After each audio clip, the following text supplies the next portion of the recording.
Hello, everybody, and welcome to the United Stands. I'm Mark Goldbridge. Happy Halloween. It's your latest Manchester United news this morning, and we've got lots to talk about. We've got MAINOO, a warning from Ruben Amorim to MAINOO. We've also got United about to spend in January. Sonny Lammens also talking about his challenges at Manchester United at the moment. We've got more on Zirkzee. And a lot of I'm actually going to pass out. I can't breathe. I literally can't breathe here. Let me just take this off. Oh, God. It was worth it for the comedy, but that I'll be passing out. Whew. Was it actually me? I've only just come here. Welcome to the show. Who started the show? What was that? Anyway, welcome to the show this morning. Hope everyone's doing well.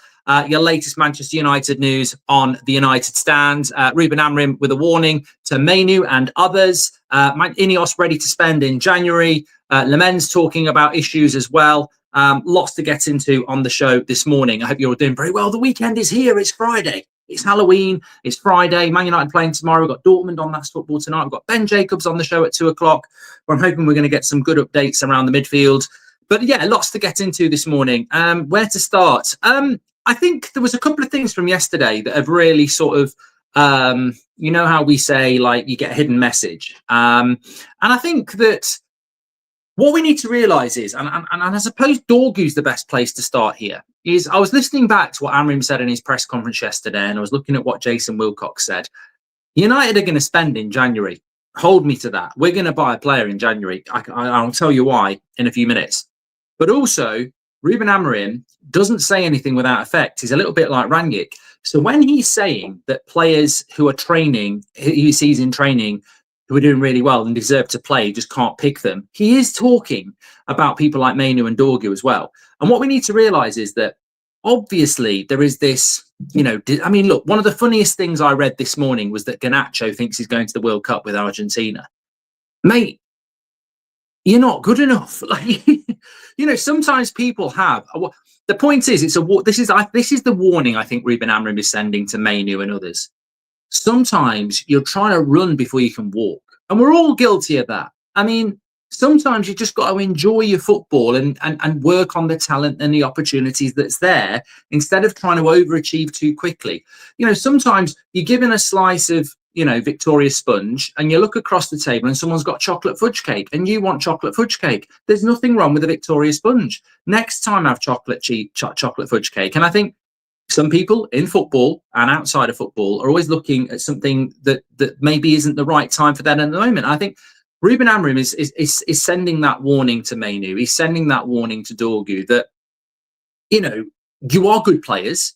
You probably do deserve to play minutes, but we've only got one game a week. Mazraoui is in his mid-20s. He's a seasoned pro who's played at Bayern Munich, multiple caps for his country, fantastic player, cannot get minutes for Manchester United. And I think there is a bit of a warning there that, don't go overreaching because you've got people around you or voices in your head crying injustice. It's an injustice that Mazraoui's not playing, but I don't think Mazraoui's about to ask for a move in January, and he's a lot older than them.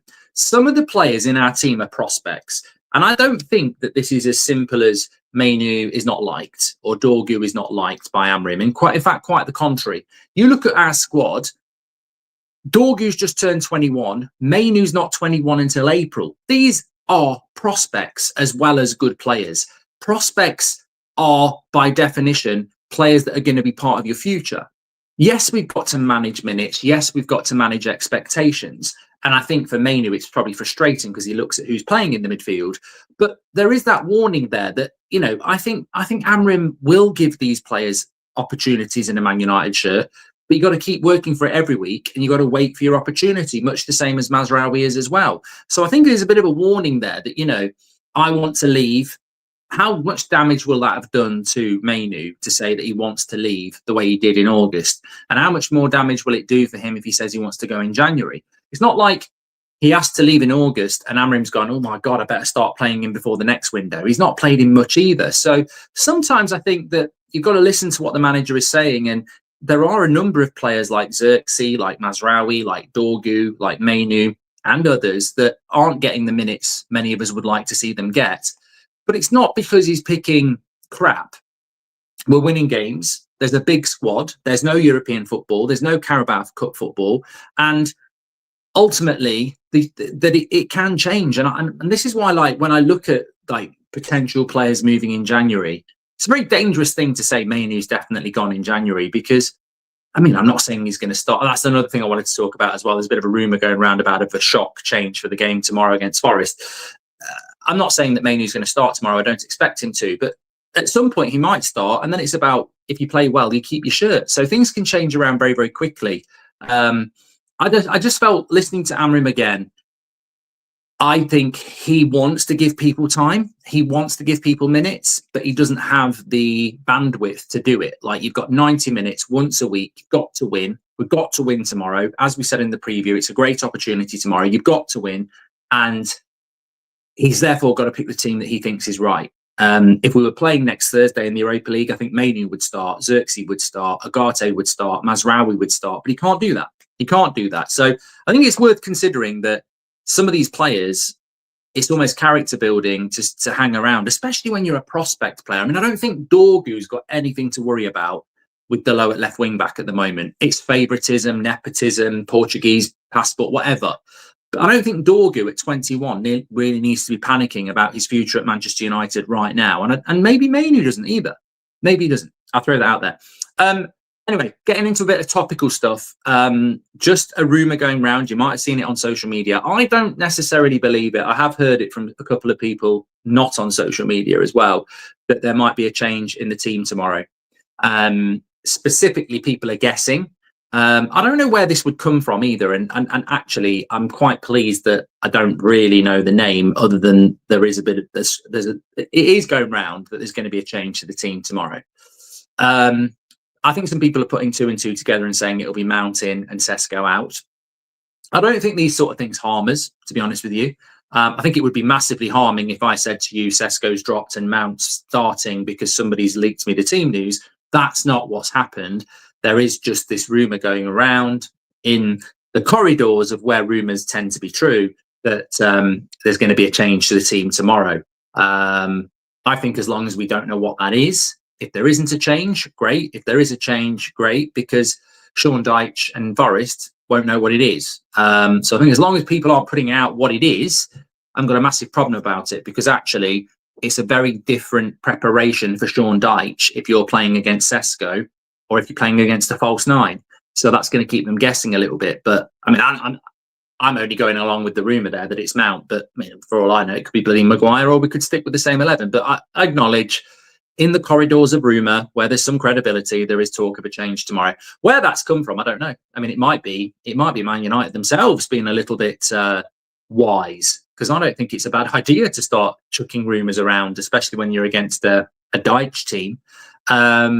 I would stick with the preview last night and say that I think the value of playing Sesko tomorrow is very big against a low block. Milinkovic is very good in the air. Murillo is very good as physical as well. I think I can see why you wouldn't play a number 9 against Forest, but ultimately it's a low block, crosses into the box, physicality of Sesko. You look at Voltemeda. Whatever you think about Voltemeda to Newcastle, he's brilliant in the air. I mean, he must have scored 2 or 3 from crosses now. And I remember watching them against Wolves a few weeks ago. Very, very close game at St James's Park. A brilliant cross by Jacob Murphy and a great header by Voltemeda, and suddenly the game changes. So I think that Sesko is valuable in a game like that tomorrow, because you never know. Could be a really tight game, 7 minutes to go, cross comes in, Sesko header. He offers something that we don't have. But look, it keeps us on our toes, I suppose. Just on that as well, I did want to bring this in. So Lammens has given an interview. I think this is really interesting from him. I like this sort of stuff. I mean, obviously, there's the bloody Halloween stuff going around with the players that people like. That's absolutely fine. I prefer my comments from players with a little bit more, credibility and depth. So Lammens talking about the challenges that he's faced coming to the Premier League. I thought this was really insightful, because it speaks about what's going on in the Premier League at the moment, but also the challenges that you face. And he said, look, set pieces. I've never seen players get away with the mistakes they commit against the things they do to the goalkeeper. This is the nature of the Premier League, and you have to adapt to it and train for it. But it's a bad thing for any goalkeeper. And what he's basically talking about there is just the way that in the Premier League, since nearly 2 years now. Do you remember that? Was it Burnley against Luton in the last minute? And I think James Trafford was in goal for Burnley, and he got absolutely fouled by the Luton striker, and the goal was given. And that was the moment where the Premier League decided halfway through a season that you can foul a goalkeeper now. And I think that's what Lammens is talking about, is that in Europe, there is still very different parameters around how referees referee a game. And if you go up for a goal with a goalkeeper and you barge them, it's a foul in Europe. If the ball hits your hand, regardless of deflections, it's a handball in Europe. So I think with Lammens, what he's basically saying is that, look, the physicality of how you can be pushed and shoved and not get a foul is something to get used to. But the reason I wanted to bring that in is, one, it's very, very insightful, but two, it's another feather in his cap of just how well he's doing at the moment, because like, he is a young goalkeeper with inexperience coming into the Premier League, into a side that's under huge pressure, playing against Sunderland, who are in the top four, Liverpool, who are the champions, and Brighton, who are a good side as well. And he's effectively I know he's conceded a few goals, but he's been, lauded by this fan base for his calmness, confidence, and composure. And yet he's openly talking about how difficult it is in the Premier League compared to where he was from because of the physicality. And look, I'm not here to talk about that on a news show, but I think the officiating in the Premier League is absolutely shite. And I do think that, on set pieces, it's a bit of a joke how goalkeepers can be obstructed. And we see it all the time. And Arsenal are very good at it. And Man United are probably getting better at it as well. But, interesting. And again, I think it's a good thing again about how well he is doing as a goalkeeper here at the club. But INEOS ready to spend. Wilcox talking about United's recruitment. We spoke about this on the show last night towards the end of the show. Jason Wilcox basically doing an interview where he was saying that United do need to spend. They do need to bring more players in, and they need to bring talent in with the character and mentality to be a player at Man United and offer us something different, i.e. the Cunhas, the Mbeumo's. We're going to spend in January. I was having this chat with somebody this morning. We're going to spend in January. This is, you can hold me to this. We will spend in January. There is just no way, in fairness, that you have a director of football talking about how we need to spend, improve, and bring better players in, miss out on a midfield signing in the summer that was a priority. The team has shown potential, and you're going to ignore a January transfer window because Murta and the Glazers have consistently said that it's not really the market they want to operate in. We did bring Dorgu in last year. I 100% believe that we'll bring in a midfielder in January. And I think look, it's not breaking news for the fan base. We absolutely should be doing that. But I just think that the way the club has conducted itself over the last couple of transfer windows, I think that they will see this as an opportunity too good to pass. And absolutely correct as well, because it's a little bit like, in an analogy sense, it's a little bit like, being on a strict eating diet where every day you're looking at what you eat, the proteins, the vegetables, etc. And then you wake up on a Thursday and you go, yeah, get me that cake. I'll have a big 2-litre bottle of Coca-Cola. Get me that pizza, and you eat it all. And then you think on Friday, it's not going to make a difference. It does make a difference. And with Manchester United, they're trying to build a team to compete at the very top table. And in the summer, you do business. And last January, you bring Dorgu in. But then this January, you go, let's eat cake. It's an opportunity. And it's not a unique opportunity. Other clubs use January very, very well. Liverpool have used it. Chelsea have used it. Arsenal have used it. Everybody has used the January transfer window over the last 5 years. Everybody's used it. Man City used it very, very well last year. What did they get? Mamouche. There was others. But all the top clubs use January. And we're not a top club yet. So we have to use January. And I don't think there is a football fan, let alone a Man United fan, that sits here and goes, when Man United say, we don't see the value in spending in January, we like to spend in the summer. Everybody knows that that's a load of crap. That is a bank balance statement. That is not a footballing statement. If you're a football team and you're serious, you will spend in January.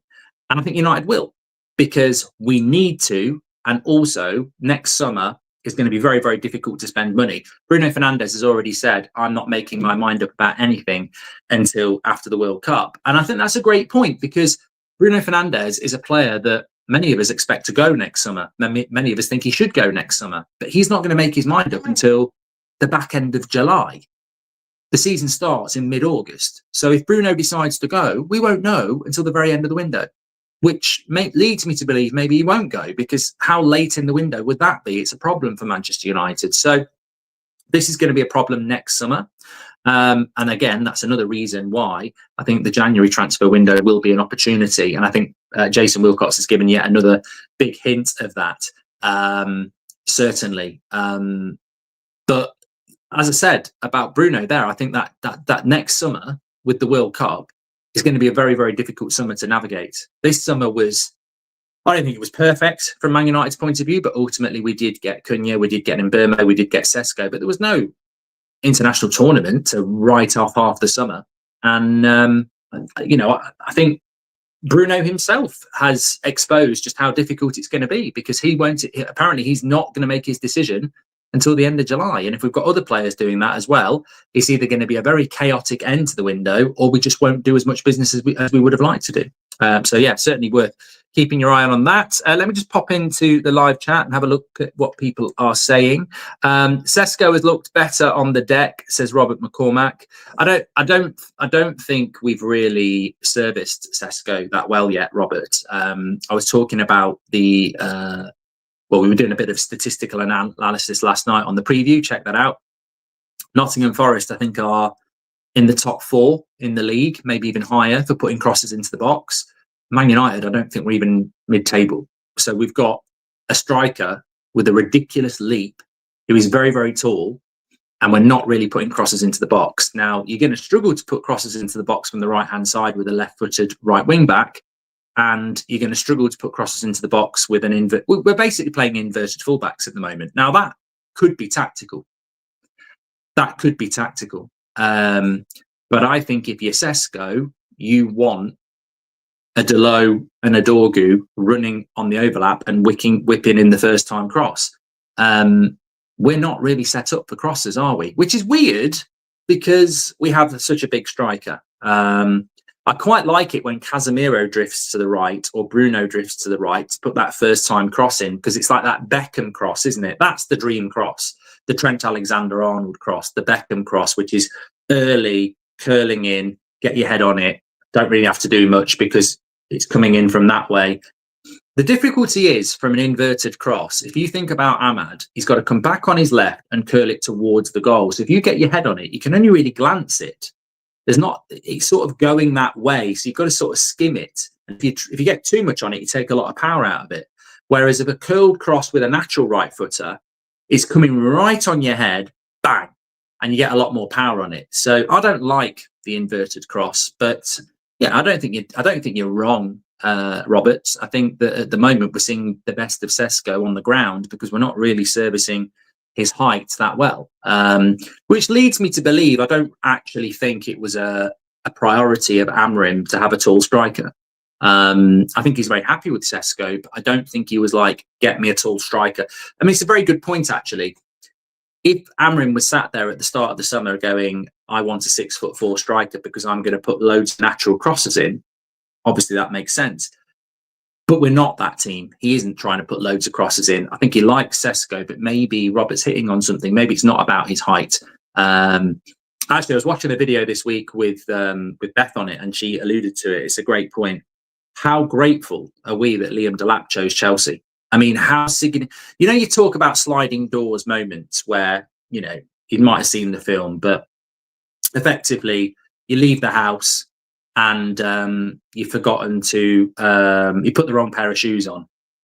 You go, it'll be fine. You get in the car, you pull out at the roundabout, a car hits you, you break your leg.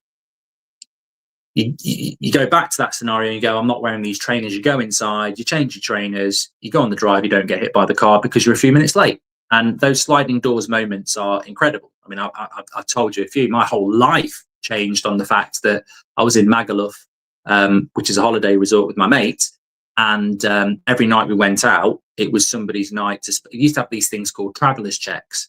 So you don't do it now. I mean, it was the 90s. So traveller's checks, you get them before you went on holiday. And then when you're on holiday, you take them to an exchange and you'd exchange it for money. I never really understood why you just wouldn't take the cash, but I don't know. Maybe they're insured better. Anyway, we're out on a night out just at the start of it. And I said, you're around then. And he went, what do you mean? I said, well, it's your night. You were meant to change your traveller's checks. He said, oh, I haven't done it. So we had to run back, change the money. And on the way back to the bar that we wanted to go to, we got pulled into another one by a rep, met these people who were Irish and girls, and ended up moving to Ireland. So sliding doors moment. If he changed the traveller's check in the day, we probably wouldn't have met them. Anyway, I digress. In a footballing sense, sliding doors moment, Liam Delap, who was very close to joining Manchester United, by the way, very, very close to joining Man United. If Liam Delap had chosen Man United, we wouldn't have got Sesko. I'm not saying that's all bad. Maybe he doesn't get injured. Maybe he scores 10 goals. Maybe we don't lose to Arsenal. You know, maybe. But Man United's plan was Liam Delap. And that is a sliding doors moment. And we may never know which way that would go, but it's still a sliding doors moment. We wanted Liam Delap. That was what we were looking at. And from what I've seen, I'd be very surprised. Oh, I don't really care what you think. Well, I do care what you think, but it doesn't make me change my mind. I think Sesko's on a different planet to Liam Delap. So I think the sliding doors moment that helped us out.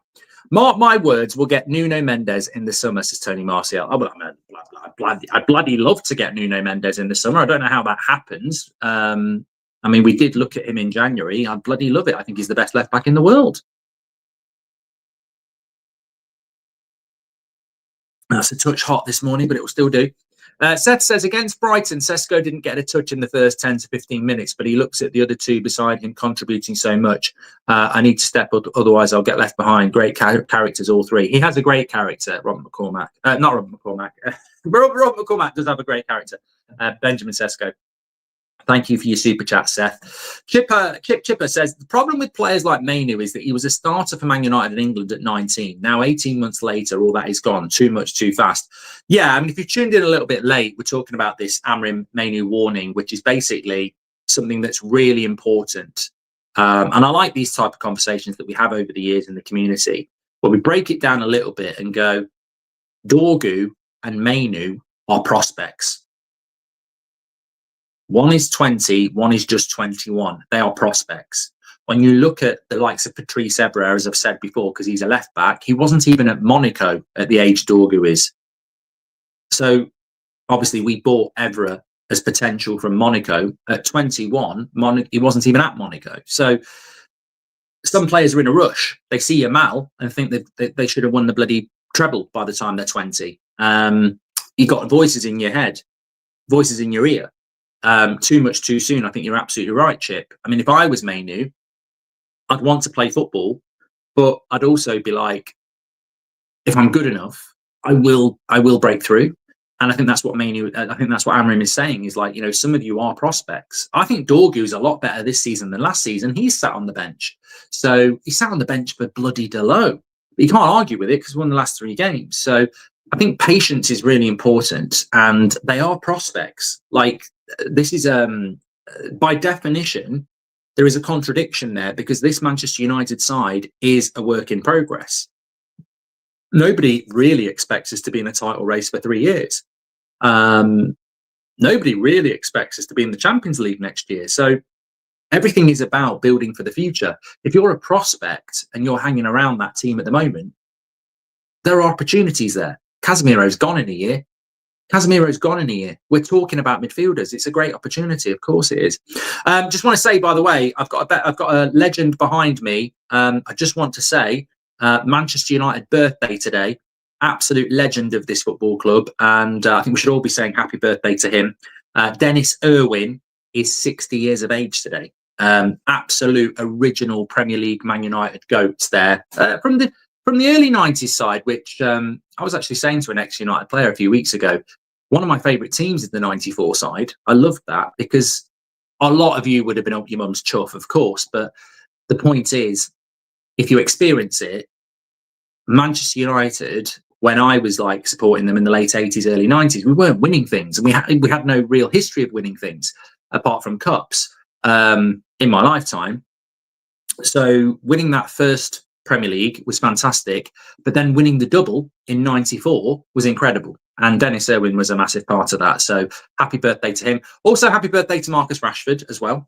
Still a Manchester United player. And I always remember his birthday's on Halloween. 28, I think. Rashford would be 28, I think. If we lose to Forest, is it a glitch or an update, says Andy Atherton. If we lose tomorrow, that'll be frightening, says Liam Vernon.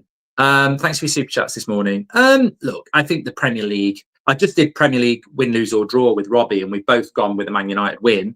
I said, I think it'll be comfortable. Robbie said, I think you'll win, but it won't be comfortable. I said, I don't care whether it's comfortable or not, as long as we win. But we also have to, I'm confident about United at the moment. I'm excited about Manchester United at the moment. But we also have to acknowledge that even looking at last weekend, Sunderland go to Chelsea and win.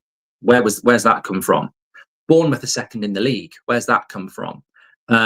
We are getting results that are not predictable. So, of course, Sean Dyche is a Premier League coach with a pedigree of getting good results and grinding out results.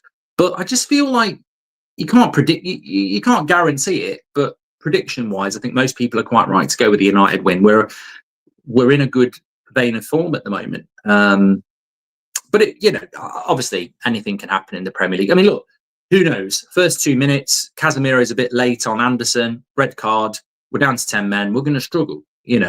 First 15 minutes, dodgy tackle by Luke Shaw that's not a penalty, given as a penalty. We're 1-0 down and the game changes. So football, obviously, the beauty of football is its unpredictability. Happy birthday, Dennis, legend and often unsung hero, says 15 bad. Oh, Dennis Irwin to me is, I just think it's an age thing. And I don't mind it, but it's like when I get sent videos of, I got sent a video last week of the top 5 Premier League captains of all time. And I looked at the panel and they were all under 30. And I'm like, we're not old enough to know who the best Premier League manager. I mean, barely referencing Tony Adams. And this is the problem with Dennis Irwin. Like, I can't talk to you really about Brian Robson because I was too young for most of his career. I only saw the back end of it. I can't really talk to you about Maradona because I only saw the back end of it. I certainly can't talk to you about Johan Cruyff or, Socrates. And these were players that were like 70s and 80s. So, because I wasn't alive to see it. So I think the problem is a lot of you didn't see Dennis Irwin play, but he is a Premier League GOAT.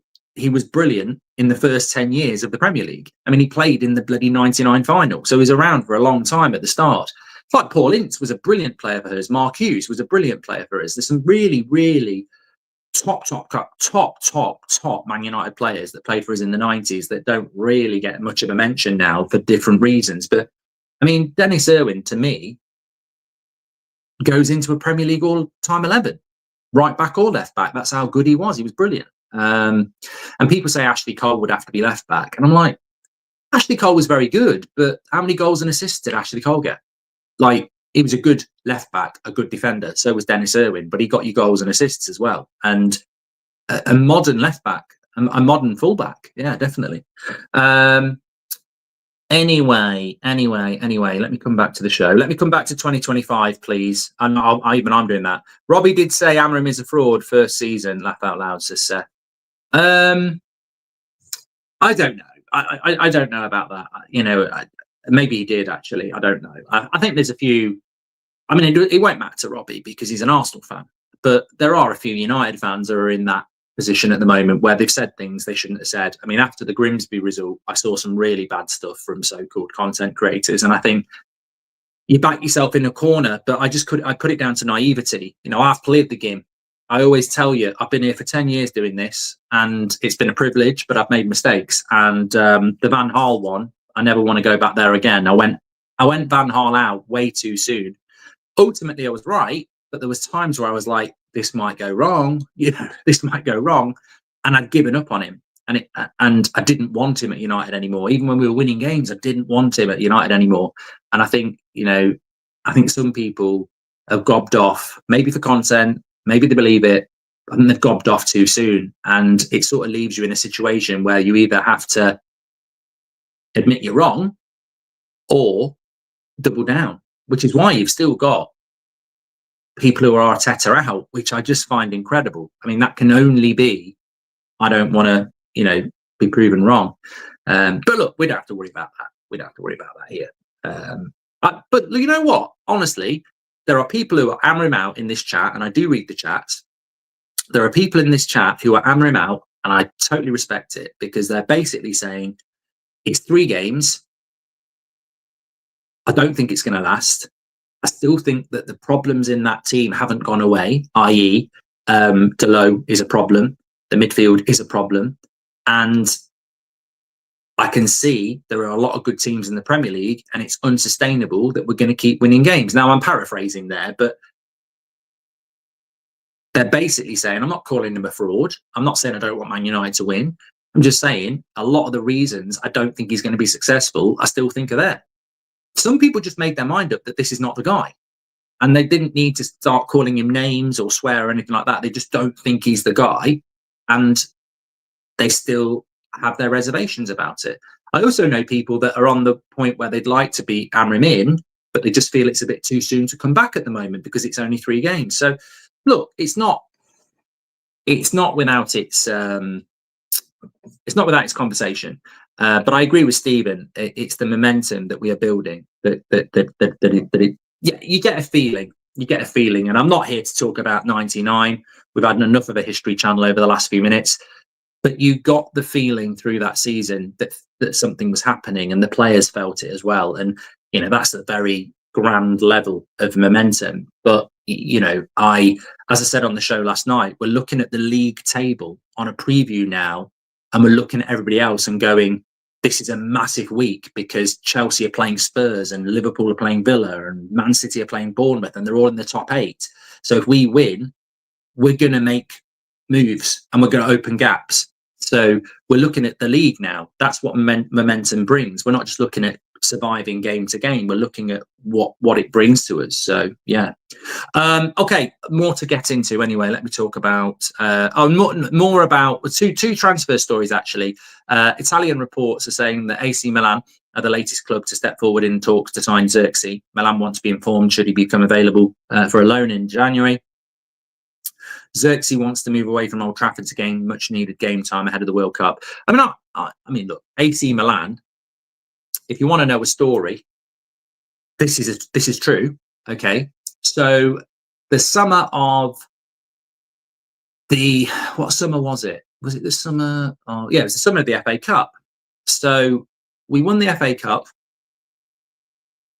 and INEOS took their time on Ten Hag, whether we're going to keep him or not. United and Ten Hag wanted Sesko. We're talking like the start of June now. Man United and Ten Hag wanted Sesko. Sesko decided to stay at Leipzig for another year. At that point, Milan were in advanced talks with Zirkzee. Even Romano, I don't think he said, here we go, but he was like nailed on Zirkzee to AC Milan. Man United realised they couldn't get Sesko and basically jumped in 2-footed and cleaned everyone out and didn't even get a red card for it. Like they literally jumped in, offered a bit extra money to the agent, hijacked the deal and took Zirkzee. So AC Milan were getting Zirkzee. And funnily enough, we wanted Sesko, but obviously we got him a year later and Ten Hag had been sacked. So Zirkzee was certainly an AC Milan target. I think in relation to Zirkzee, I do have sympathy because I think that it's unlikely he's going to go to the World Cup. But if he did go to AC Milan and did really, really well in the latter half of the season, he might get into the World Cup squad. He might do. If he stays at Man United, I don't think he's got a chance. I don't. So you might be sat there as Joshua Zirkzee going, I'd rather have a bit of a chance or rather than no chance. So we'll have to wait and see what happens with that. But AC Milan were interested in him before. Sticking with strikers, there was also this story at the start of the week about Kevin Filling. IAK, he's a 16-year-old striker. The Manchester Evening News are reporting this morning that Man United are not pursuing that deal, despite reports that they are. Man United's academy is now largely restricted to recruiting within the UK because of post-Brexit regulations. Under these rules, Premier League and EFL clubs cannot sign overseas players until they turn 18, and any transfers from European countries must meet a points-based work permit system. Yeah, thank you to Brexiteers for that. So look, it's an interesting update, and it's a fair update, because a lot of people were getting very excited about that, but apparently that is now an issue because of these rules. So you know, that's probably where that update is coming from as well. I've just completely lost the live chat, so let me just come back to you there. Come back to me. Get your Christmas jumpers. I've just seen that they're advertised. Pre-order them now while they're available. Lovely stuff. Here we go. Make sure you smash a like on the video. Don't worry, I'm filling time, but we'll be back. Oh, why has it took me there? Don't take me there. There we go. Take me back there. Take me there. Take me there. Don't do this. Show me the live chat. Thank you. Thank you very much. Thank you. Yeah. So yeah, that's clearly not going to happen, is it? So yeah. But we will look. There'll be another young player that we get linked to. We just have to be wary of, you know, what the rules are, and we've got to be very careful about JJ Gabriel as well, because he's a player that could be heading off somewhere as well. Squad players should be able to take competition seriously and work hard for a starting position, something MAINOO and Zirkzee never do, says Mian. I think this is complex, though. It's the great thing about life and the great thing about football is that there's no, what makes football so great and what attracted me to football as a kid was obviously getting a ball and playing down the park with your mates, etc. But also, you know, hanging around like my granddad and my uncles and my stepdad and that, talking about football and the niche conversations and agreements and disagreements between people who get on about, you know, little things like who should take a free kick or who should be starting for England, etc. I love all that. And obviously we have that as a community as well. And you will get people going, MAINOO and Zirkzee are privileged footballers. They should stop moaning, get their head down and work for their chance. Fair point. Another point is MAINOO and Zirkzee are good footballers who aren't getting minutes because we're not in Europe. They're never going to get minutes because he prefers Casemiro and Bruno. They need minutes. They've got every right to ask to go out on loan. Fair point as well. So there's complexities to the conversation. I think we've still got 2 months until January. If you're MAINOO and Zirkzee and you haven't had a run in the team by then, you've got every right to say we are more than halfway through this season. We've had 5 months of it, and you're not picking me. I want to go. It's my life, and it's now or never. I ain't gonna live forever. Classic Bon Jovi, I think. I don't know where that came from, but yeah. So yeah, look, I think there's complexities with it as well. I'm going to go through some of your comments. It's pointless having Zirkzee when we have Mount or Cunha or Sesko as the striker, says Dr. Strange. I think Mason Mount's a little bit like the family member who might turn up for Christmas or might not. You know, you've got your staples. Your grand's always going to be there unless she's passed away, you know, but you've always got that family member who may or may not turn up at some point over Christmas. And I think Mason Mount's a little bit like that. He's not reliable, basically. He's not reliable. You just don't. It's like the British weather. You just don't know what's going to happen from day to day. And that is I understand. I've always said this. If I'm Ruben Amorim, I am going to keep as many players around as I can. You know, if the club are willing to pay the wage, I'm willing to keep them because I've got more options. But things could change around very, very quickly. Sesko gets injured, Mount gets injured. Suddenly you've lost 2 first team players and you're going, who's playing up front and who's my sub for Mbeumo and Cunha when Bruno's in the midfield and Ahmad's at right wing? And that's a great point, isn't it? You know, it only takes those two players to get injured, and one of them is basically sponsored by the NHS. You know, his favourite programme's Casualty, Mason Mount. You can't rely on him. At the moment, we've had a good run. I don't understand it. We've had a really good run around our number 10s. Even Luke Shaw's fit every week, but Sesko gets injured, Mount gets injured, and you're suddenly like, I haven't got anybody on the bench. Because Cunha and Ahmad and Mbeumo are all starting, and Bruno's in my midfield. So who's coming up front? It has to be Zirkzee. So it can change really, really quickly.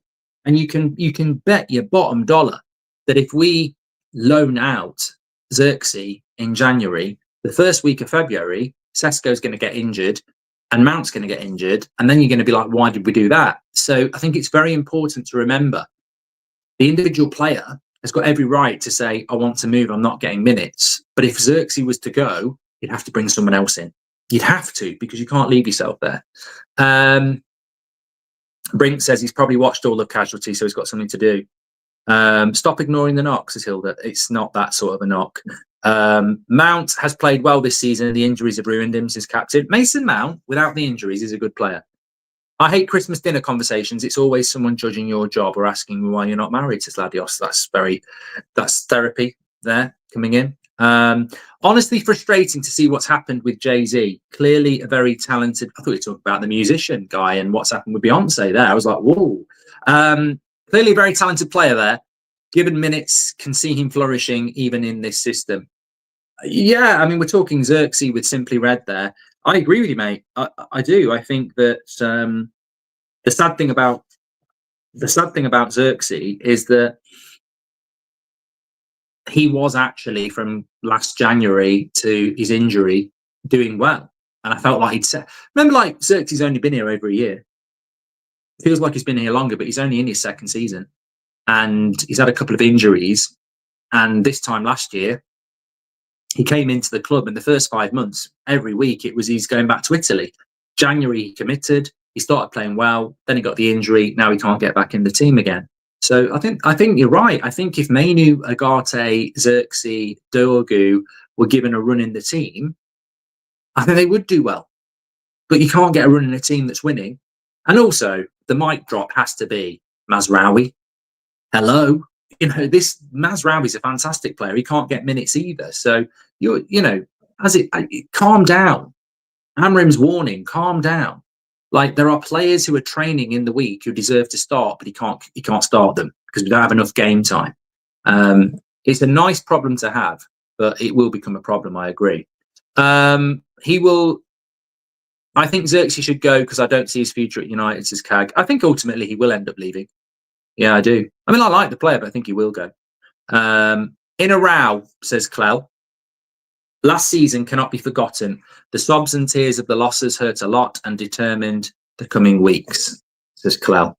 Amorim, we stand by until the end, says Happy Life. And I still don't think the midfield pivot is sustainable. Bruno will have bad games and Casemiro will just have never have the legs. Yeah, look, I mean, look, I don't know what I'm doing. I'm never going to be a person who just goes completely positive or completely negative. I think the devil's advocate conversation, etc., or the reality is really important. I see United fans at the moment and they're so excited and it's great. But when we're bad, they're so negative, it's too far. And you can go too far on both ways. Why were we so bad 3 weeks ago and we needed to sack the manager? And now why are we so good that we're going to get top 4? Why is the midfield such a massive problem for months and now suddenly it's not a problem? Because it is still a problem. Because this Manchester United side can beat anybody. It can also lose to everybody. That's what we are. And we mustn't lose sight of that. We've never been, in my opinion, shit. But we've never been good enough. We've always been, we could go to the Etihad and win. Amorim went to the Etihad last December. In our worst Premier League season, he went to the Etihad and won. We knocked Arsenal out the cup at the Emirates. We beat Villa on the last day when they needed to win to get Champions League football. And we just lost the Europa League final. So we are capable of playing well and turning up against anybody, and that is proven. We are also capable of being massively inconsistent and playing shit against anybody. So I do agree with you. I think that although I absolutely would argue that the momentum is building at Manchester United and it's a good time, I still have to be very, very clear on this. I think Dalot, as much as I like him as a person, and I've heard so many good things about him, my postman's a nice guy. I wouldn't want him to play left wing back for Man United. Dalot is a nice guy. I just don't think he's good enough. I'm allowed to say that. It's not personal. I don't think he's good enough as a player. The midfield concerns me. Casemiro moves the ball quickly, which I think helps us, and he's technically capable of doing it, but he's not mobile enough, and that will become problematic. And Bruno in the midfield we've discussed until the cows come home. What we're seeing at the moment is compensation. Lammens coming in has killed a massive problem in our team, so there's an improvement. The defence is doing well, and we're actually starting to creep higher, which brings them closer to the midfield. Ahmad is settling in down the right-hand side, working with Mbeumo, who's been brilliant, and now Cunha's doing well, and Sesko's done well. So the midfield at the moment is almost being compensated by its surroundings. Is that sustainable? Well, I look at it in two ways. As we said on the show last night, if you bring Stiller and Anderson in and you remove Bruno and Casemiro, you suddenly have two midfielders that aren't necessarily past it or out of position. So the midfield gets better. So all those things around the midfield that are doing really well at the moment, with a midfield that's better, we become even better. So there's an upgrade on our midfield, 100%. And maybe if this midfield can get us into the top 5, the new midfield can get us into a title race. So that's really exciting. The question is, how sustainable is that midfield this season? Can it get us top 5, or will it not be quite good enough? And that's the question we're waiting for, because it's good enough to beat Liverpool. It's good enough to beat Chelsea. It's good enough to beat Brighton, and it's good enough to hold its own against Arsenal. That was Casemiro and Bruno. The question is it good enough across a 38-game season to get us top 5? If it isn't, well, we all will go, we knew this was the problem. INEOS let him down. If it is, we go, bloody good job. Now let's upgrade it. So we're just going to have to wait and see. It's a watching brief. Do you think Deitch rattled Amorim, says Jahid? I don't think Deitch rattled Amorim. I've watched enough. You've watched enough Amorim interviews now. He's petulant. I'm petulant. I'm sure a lot of you are petulant. Sir Alex Ferguson was petulant. Ruben Amorim is definitely petulant. He can try and act like he's not. He can try and pretend he's calm and composed, but he's not. I've seen him after games 3 times throw his toys out the pram and say, basically threaten to quit. I like that. I don't think he was rattled by what Deitch said about being able to get better results than him at Man United. I think what Amorim gets frustrated with is that he's a very honest guy, and he keeps saying, I've never played a 4-3-3 or a 4-4-2. I play a 3-4-3. It's who I am, and I'll die on that hill. And when you're being asked 3 or 4 times a week about changing your system and your formation, and then you've got people going, if I was the manager with my formation, I'd do well. It probably gets to a point where you just sort of like go, what do you want me to say? Maybe he would get more results than me with a 4-4-2, but I'm the manager. I said it would take time for them to get to play my system, and I'm not changing it. So I think it's just welcome to England, really, and the repetition of questioning, because they're not intelligent enough to realise that he's not going to give you a different answer. He's always going to say, I have my way of playing. I'm not going to change it.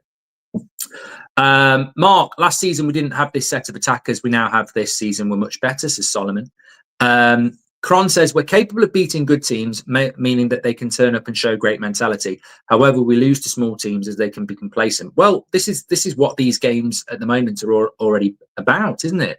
Like consistency. I mean, it's short term, but Sunderland, Liverpool, Brighton is consistency. Win tomorrow, different type of team, away from home. Ahmad says, are we in agreement left wing back is currently the priority for a new signing? Mendes is the best, but realistically, who would you want? Grimaldo, maybe. Grimaldo's too old, Ahmad. Grimaldo is too long, too old. Mendes is very difficult to get. I like Dorgu. I like Leon. I think people are sleeping on those two. I do not like Delo, and I think Luke Shaw's passed it as a left wing back. So maybe we do need to bring somebody in, but I think I wouldn't write Dorgu off. Some people seem to want to do that. Seth says the analogy with the horse shit, bang on. You need to clear it out. That was a very good analogy last night. Check out the preview show last night. That was a good analogy. Even I think so. Jahed says you were the only person that said judge Amorim after 10 games, and you came through. I believed you in this manager. We're in a much better place, as Jahed. I did say that. A lot of you said that as well. And collectively, I think we're one of the few places that did say 10 games is when this season starts. But I also have to acknowledge, I did also say he's sacking himself a few weeks ago. Both things can be true, unless you live in absolutes. Like, I remember saying 10 games in, everybody's playing more Europe, our new signings have settled. That's when we can really kick on. And it's looking like that. So, yeah, fair play. We had that conversation.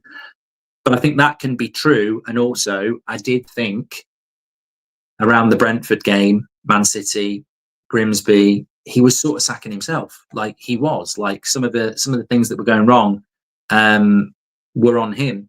And I remember saying, like, he needs to be proven right. He's never going to drop Bruno out of the midfield, so he has to make Bruno work in the midfield. Like, I never expected him to drop Bruno, but I don't like Bruno in the midfield, so he had to be right. I don't like Delo in the team, but it has to work, because if Amorim's going to be successful, it has to be this season with Bruno and Delo and Casemiro. And I felt those decisions meant that he was sacking himself. Actually, he wasn't. He was just working towards this 10-game thing, wasn't he? We have got Ben Jacobs at 2:00 on the show today. He was meant to be on yesterday. I love the Thursday at 2:00 with Beth and Ben. But obviously, Amorim did his press conference a little bit early for some reason. Don't know why. So we've got Ben Jacobs on at 2:00. So all the stuff we were going to talk about yesterday, we can bring into today. There's some transfer stuff, stadium stuff, sales stuff, etc. So make sure you tune in for that. Always like that. I'll be in the live chat for that for certain. And yeah, tomorrow is match day as well. So lots to get involved in. Check out Win, Lose or Draw, me and Robbie. That's always a good video on That's Football. And make sure you have a fantastic day, everyone. Take care. I'll speak to you in a bit. Thanks for watching. Ooh, you can't see me now. It was me. Don't be scared about the start. It was me. I don't want people to be scared. Don't be scared. Don't be scared. It's, you know, it's very, very true in life. Don't be scared of people, because behind the mask, there we go. Take care. Speak to you in a bit.